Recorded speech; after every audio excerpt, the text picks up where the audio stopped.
نمازیوں کے لیے ایک اللہ نے جہنم کے اندر کنواں بنایا ہے جس کا نام ہے ویل۔ یہاں میں بے نمازی کی بات نہیں کر رہا ہوں، نمازیوں کی بات کر رہا ہوں، وہ لوگ جو نماز پڑھتے ہیں، کیونکہ جب قرآن کی آیت نازل ہوئی نا فویل للمصلین، کہ ویل ہے نمازیوں کے لیے، تو جب یہ قرآن میں نازل ہوا تو صحابہ کرام نے پوچھا کہ یا رسول اللہ صلی اللہ علیہ وآلہ وسلم یہ ویل کیا بلا ہے، یہ ویل کیا چیز ہے اور یہ نمازیوں کو اس میں کیوں ڈالا جا رہا ہے؟ تو آقا علیہ السلام نے قرآن کریم کی اس آیت کی تشریح بیان کرتے ہوئے فرمایا کہ ویل جہنم کے اندر ایک وادی ہے، جہنم کے اندر ایک کنویں کا نام ویل ہے، اور اس ویل کے بارے میں آقا علیہ السلام نے فرمایا کہ وہ ایسا کنواں ہے، وہ اس میں اتنی گہرائی ہے کہ اگر اس میں ایک بھاری پتھر اس ویل کے اندر، اس کنویں کے اندر ڈالا جائے تو 50,000 سال گزر جائیں گے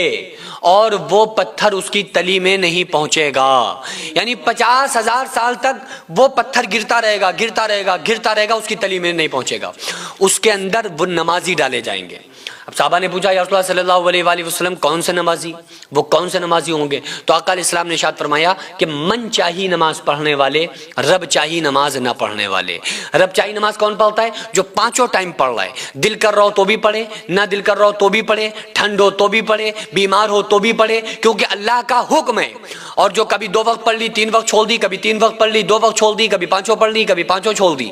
یہ والے نمازی دنیا کے اندر اس ٹائم تقریباً 80% ہے، 80% جو کبھی کبھی پڑھنے والے ہیں۔ وہ اگر آپ نے 4 بھی پڑھ لی، 1 چھوڑ دی، تو آپ اس فہرست میں آ گئے، کیونکہ پھر وہ نماز آپ کی جو ہوئی وہ من چاہی ہوئی، رب چاہی نہیں ہوئی۔ اسی طرح سے کچھ ایسے نمازی جو لیمار ہیں، جو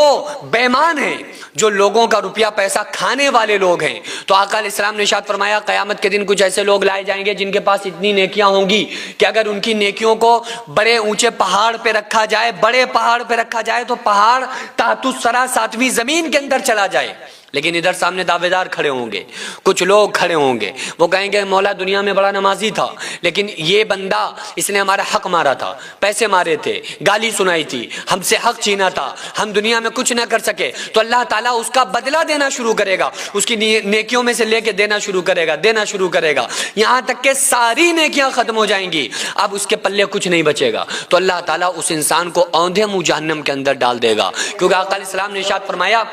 جس نے